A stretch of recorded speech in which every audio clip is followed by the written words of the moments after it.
ایک عرب کی مسلمان لڑکی لندن میں زیر تعلیم تھی۔ ایک دن وہ اپنی سہیلیوں کے ساتھ تقریب میں گئی۔ کوشش کے باوجود وہ وہاں سے جلدی نہ نکل سکی۔ جب وہ اس فنکشن سے فارغ ہو کر نکلی تو رات کافی دیر ہو چکی تھی۔ اس کا گھر کافی دور تھا۔ گھر جلدی پہنچنے کا ذریعہ زیر زمین چلنے والی ٹرین تھی، لیکن وہ ٹرین سے سفر کرنے سے کچھ خوف محسوس کر رہی تھی، کیونکہ برطانیہ میں اکثر رات کے وقت ٹرینوں اور اسٹیشنوں پر بہت سے جرائم پیش آتے تھے اور نشے محدود افراد ہوتے ہیں۔ آئے روز ٹی وی چینلز اور اخبارات میں یہاں ہونے والے وارداتوں کا تذکرہ موجود ہوتا ہے۔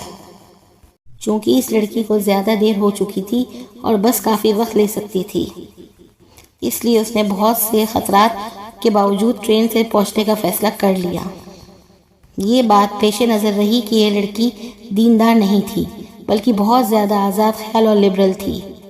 جب وہ اسٹیشن پر پہنچی تو یہ دیکھ کر اس کے جسم میں خوف کی ایک سرد لہر دوڑ گئی کہ اسٹیشن بالکل سنسان ہے۔ صرف ایک شخص کھڑا ہے جو حولیے سے ہی جرائم پیش لگتا تھا۔ وہ انتہائی خوف زدہ ہو گئی۔ پھر اس نے ہمت کی، خود کو سنبھالا، قرآنی آیت کا ورد کرنا شروع کر دیا۔ اسے جو کچھ زبانی یاد تھا، جسے ایک عرصے سے وہ بھول ہوئی تھی، سب کچھ پڑھ ڈالا۔ اتنے میں ٹرین آئی اور وہ اس پہ سوار ہو کر بخیریت اپنے گھر پہنچ گئی۔ اگلے دن کا اخبار دیکھ کر وہ چونک اٹھی۔ اسی اسٹیشن پر اس کے روانہ ہونے کے تھوڑی دیر بعد ایک نوجوان لڑکی کا قتل ہوا اور قاتل گرفتار بھی ہو گیا۔ وہ پولیس اسٹیشن گئی، پولیس والوں کو بتایا کہ قتل سے کچھ دیر پہلے اسی اسٹیشن پر موجود تھی۔ اس نے کہا، میں قاتل کو پہچانتی ہوں، اس سے کچھ پوچھنا چاہتی ہوں۔ جب وہ مجرم کے سامنے پہنچی تو اس سے پوچھا، کیا تم مجھے پہچانتے ہو؟ مجرم نے جواب دیا، ہاں پہچانتا ہوں، رات کو تم بھی اسی اسٹیشن پر آئی تھی۔ لڑکی نے پوچھا، پھر تم نے مجھے کیوں چھوڑ دیا؟ وہ کہنے لگا، میں تمہیں کیسے نقصان پہنچاتا؟ تمہارے پیچھے تو دو انتہائی صحت مند اور قدآور باڈی گارڈ تھے۔ یہ سن کر لڑکی حیران ہو گئی۔ اسے یقین ہو گیا کہ قرآن کی آیتوں کا ورد کرنے کی وجہ سے اللہ کی طرف سے اس کی حفاظت کی گئی۔